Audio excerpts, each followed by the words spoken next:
नमस्कार मित्रांनो, आपण पाहताय टेक्नोटीचर यूट्यूब चॅनल. मित्रांनो, आजचा अपडेट शासन निर्णय. राज्य शासकीय कर्मचाऱ्यांच्या पगारामध्ये 2% वाढ. महागाई भत्ता 2% वाढला. महागाई भत्त्याचा फरक किती व कधी मिळणार, पगारामध्ये किती रुपयाचा फरक पडणार, अशा सर्व गोष्टींचा विचार आज आपण आजच्या व्हिडिओमध्ये करणार आहोत.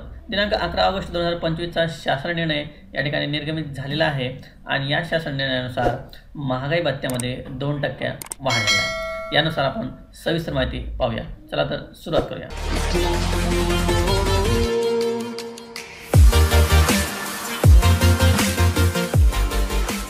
शासन निर्णय अशा प्रकारे राज्य शासकीय व इतर पात्र कर्मचाऱ्यांना अनुज्ञेय महागाई भत्त्याच्या दरात दिनांक 1 जानेवारी 2025 पासून सुधारणा करण्याबाबत महाराष्ट्र शासन वित्त विभागाचा दिनांक 11 ऑगस्ट 2025चा शासन निर्णय आहे.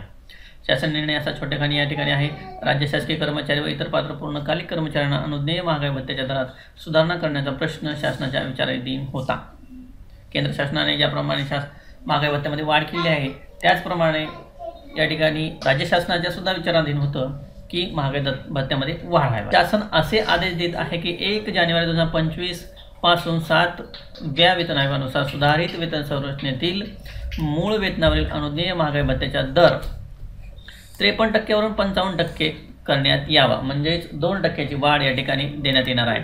सदर महागाई भत्ता वाढ दिनांक 1 जानेवारी 2025 ते दिनांक 31 जुलै 2025 या कालावधीतील थकबाकीसह या ठिकाणी महत्त्वाचा मुद्दा आहे की माहे ऑगस्ट 2025च्या वेतनासोबत रोखीने देण्यात यावी. म्हणजेच या ठिकाणी फरकसुद्धा माहे ऑगस्ट 2025च्या वेतनामध्येच रोखीने देण्यात येणार आहे.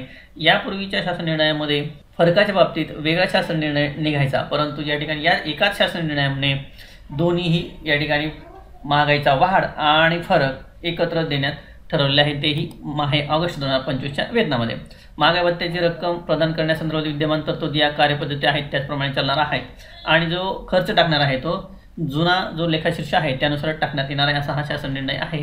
आणि या शासन निर्णयानुसार आपल्या पगारामध्ये किती फरक पडत आहे तेही आपण लगेच पाहूया. या ठिकाणी जानेवारी 2025चं वेतन जर आपलं 50,500 असेल तर आपल्याला सध्या महागाई भत्ता एवढा भेटत आहे आणि वाढीव 2% या ठिकाणी अशा प्रकारे 1010 रुपये आणि एकूण झाला आपला 55%चा महागाई भत्ता 27,775 रुपये आणि या ठिकाणी वाढ झालेली आहे ती 1010.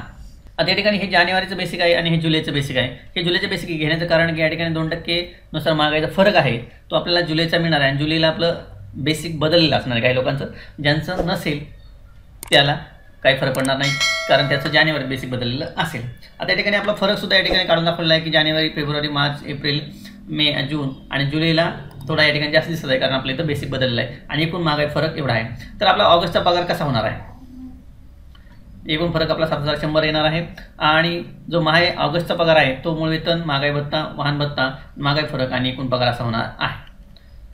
फरकसुद्धा या ठिकाणी ॲड करून दिला आहे. आणि जर आपलं जर वेतन जर बदल असेल, आपलं समजा 44,900 जर जानेवारीचं बेसिक असेल तर या ठिकाणी आपण पाहू शकता की महागाई भत्ता 2%ने 898 वाढलेला आहे आणि प्रत्येक महिन्यात 898 आणि जुलैमध्ये 925 या ठिकाणी आपोआप फॉर्म्युला दिल्यामुळे 46,200 वेतन वाढ आहे ती सुद्धा या ठिकाणी पकडलेली आहे आणि या ठिकाणी माहे ऑगस्टचा पगार या ठिकाणी दिसत आहे. सदर एक्सेल शीट आपल्याला हवी असल्यास व्हिडिओच्या डिस्क्रिप्शनमधून ही एक्सेल शीट डाउनलोड करून आपलं स्वतःचं वेतन किंवा फरक काढू शकता. मित्रांनो, व्हिडिओ जर आपल्याला आवडलात नक्कीच व्हिडिओला लाईक करा, शेअर करा. काही सूचना असतील तर कमेंट बॉक्समध्ये नक्की लिहा.